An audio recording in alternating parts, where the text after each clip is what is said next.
बड़ी अहम बात अब्दुल समद ने की। और अब्दुल समद के बारे में आपको बताना चाहूँ, ये वो खिलाड़ी हैं जो यूएमटी की तरफ से जो मार्को टीम सेलेक्ट की गई है उसके ये बेहतरीन बेस्टमैन साबित हुए हैं।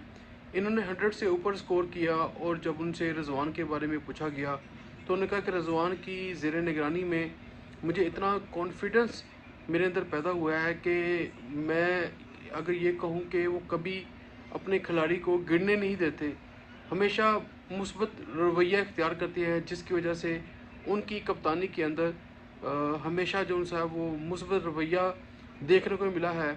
इससे खिलाड़ी की हौसला अफजाई होती है और वो मज़ीद अच्छा खेल कर न सिर्फ अपने कप्तान का नाम रोशन करने की कोशिश करता है, बल्कि वो टीम का भी सर फ़ख्र से बुलंद करता है। मैं अब्दुल समद की बात कर रहा हूँ जिन्होंने पहले ही मैच में 100 स्कोर किया, पहली सेंचुरी की और मार्क और यूएमटी की टीम का सर फ़ख्र से बुलंद किया।